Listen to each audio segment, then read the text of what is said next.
July 29th for no valid operator's license and no registration plate. I got an email from the White Pigeon Village attorney, Mr. Seth Coaches. He emails the court every Monday afternoon regarding the Tuesday morning White Pigeon. Sometimes a routine traffic case turns into something far more interesting than anyone expects. In this courtroom moment, a defendant attempts to invoke what many people believe is a constitutional right to travel, a claim that has circulated online for years. But Judge Middleton isn't letting that argument slide.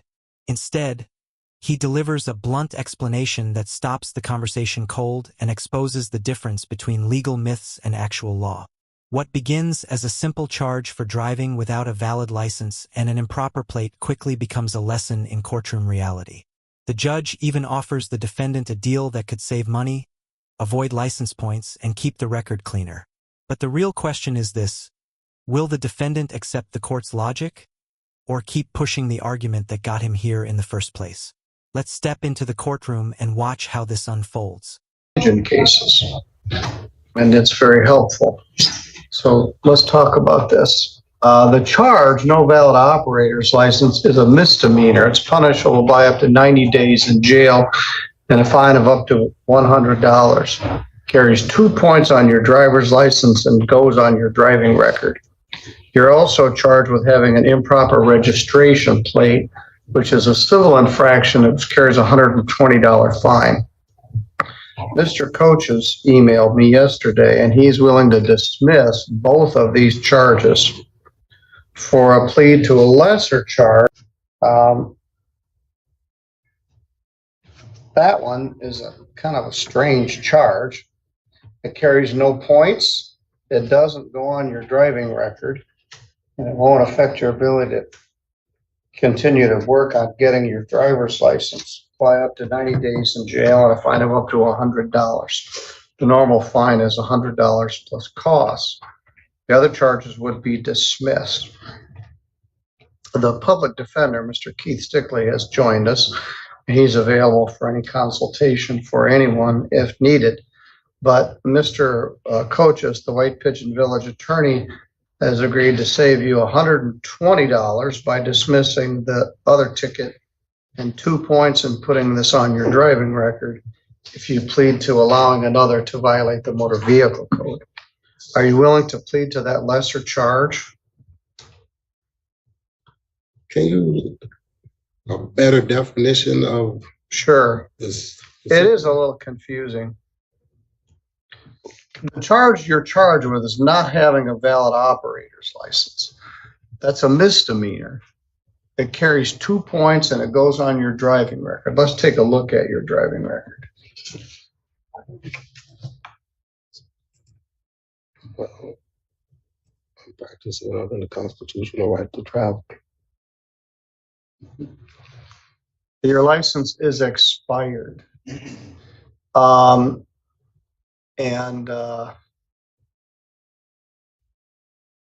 don't have a valid license. And I heard you whisper to Mr. Stickley, you have a constitutional right to travel. That's true. You don't have a constitutional right to drive a car with no driver's license. So people come in with this half-cocked, cockamamie, Jabberwocky idea, and they don't need a driver's license or a proper plate to drive. Well, in this state, you do. So the prosecutor has agreed to dismiss these. It won't go on your driving record, won't carry any points, and he's dismissing the plate violation. So it will save you about $250 maybe, $200 anyway, and no points. So it's up to you. If you wish to plead guilty to the lesser charge, you can do that. Or if you wish to plead not guilty, I'll simply set the matter for a trial. What would you like to do, sir? Seeing my circumstances of what I'm dealing with, what's the second option you stated? The Plead to confusing one. allowing another to violate the motor vehicle code. It's a legal fiction. The other you're allowing to violate the motor vehicle code is yourself. But the lawyers use it because it doesn't carry any points. No It problem. doesn't go on your driving record and won't No affect your problem. ability to get your license back if you wish to do that. No problem. So that's option 2. The other option is to plead not guilty, and I'll set the matter for a trial. I'll take the second option. The one you state that's confusing. Okay, plead to allowing another to violate the motor vehicle code. Yes. All right. Where were you going that day? I was traveling to my bank, Okay. which is And a is mile your away. driver's license expired?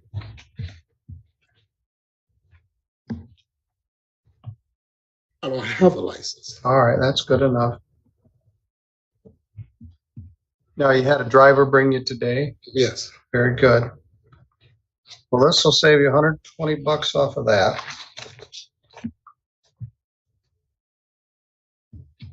What do you do, sir? What's your occupation? Security. Very good. You still live in White Pigeon?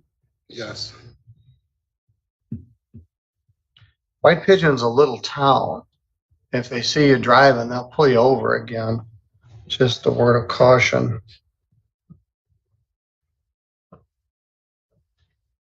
So the fine's $100. There's no points. It won't show up on your driving record. The state costs are $125, so it's $225. But this won't appear on your record. Do you need some time to pay that? Yes. How much time do you need?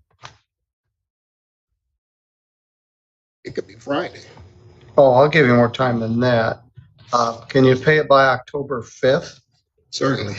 Okay, that's 225, 10, 5, 23. We give you the rest of August and most of September.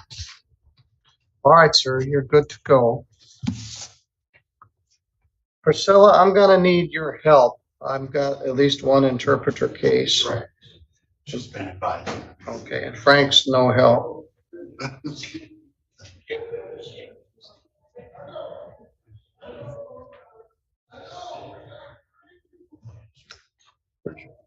Well, that was the right choice for that gentleman. All right. Wow.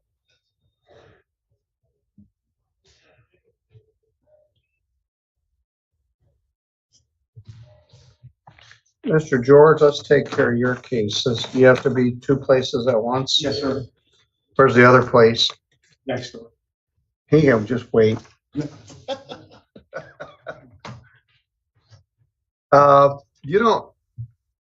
You do have a couple of the prelims for this afternoon. Are we gonna have a prelim on that Wright case? I'm gonna talk with him. How about Donnie Warner? I have to talk to Dave to see what the status of that. Okay. Well, let's take our Brewers ordinance cases. John Kendall Lewis III.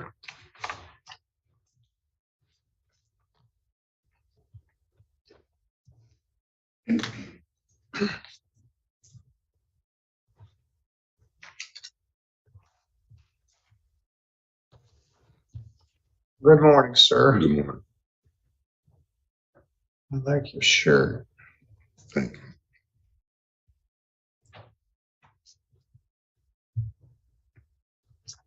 You know what year that is? Huh? Do you know what year that is? No, I'm not sure.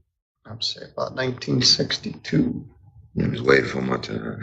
Well, I was there in 62, but I wasn't too with it. Mhm. It's about 7 years old. All right, Mr. Lewis, you've got a ticket for being a disorderly person in the city of Three Rivers on July 27th. It's a misdemeanor. It's punishable by up to 90 days in jail and a fine of up to $500. The normal fine for disorderly person is $75 plus the state cost for a total of $200. How do you plead to that charge? Guilty.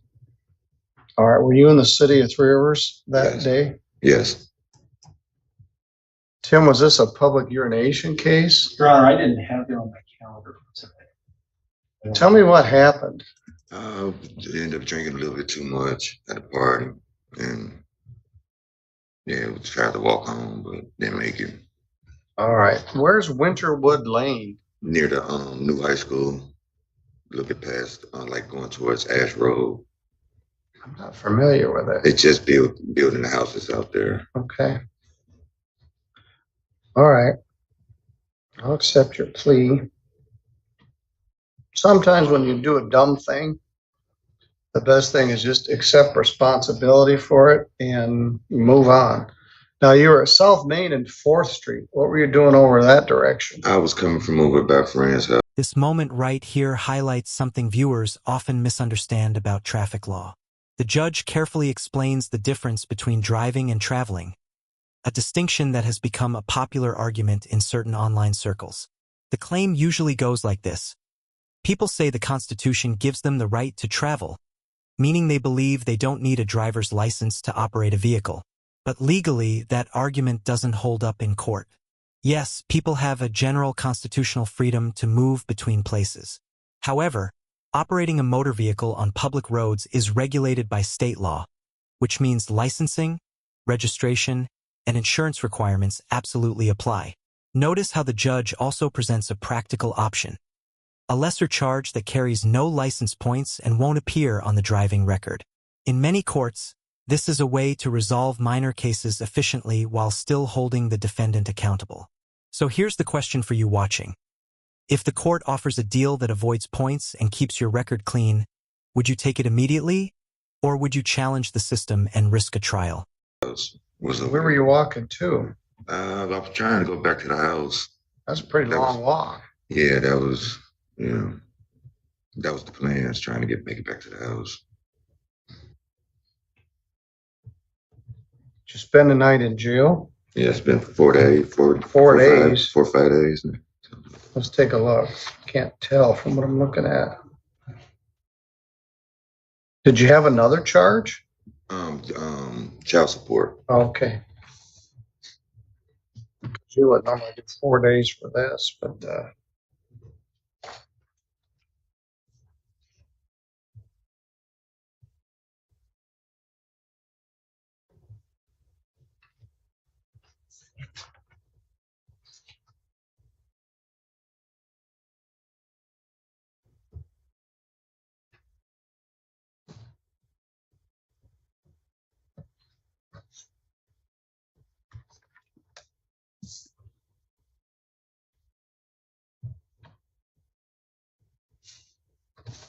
all right, $75 fine, $75 crime victims' rights fee, and a $50 state minimum fee. $200, as I told you. Other than this plea agreement, did anybody promise you anything to get you to plead to this? Or threaten you? No. All right, you need some time to pay that? Yes. October 5th.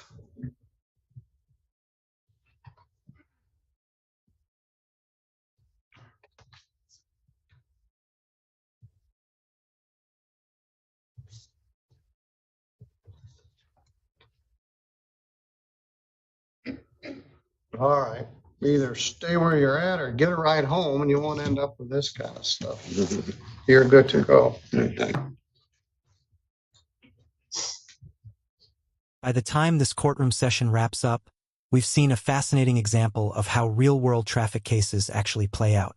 What started as a claim about a constitutional right to travel ended with the judge explaining the clear legal reality. While people are free to move about the country, driving a vehicle on public roads still requires a valid license and proper registration under state law. The judge offered a practical solution through a reduced charge, allowing the defendant to avoid points on his driving record while still paying a fine. It's a reminder that many courtroom cases aren't about dramatic verdicts. They're about resolving everyday legal issues quickly, efficiently, and within the framework of the law. We also saw another case involving disorderly conduct, where the defendant accepted responsibility and moved forward after spending several days in custody. Moments like these show how courts balance accountability with practical resolution. Now we want to hear from you. Was the judge fair in this situation, or should the defendant have faced the full original charges? If you found this courtroom breakdown interesting, make sure to hit that like button, share your thoughts in the comments, and don't forget to subscribe for more jaw-dropping courtroom moments and real legal case breakdowns.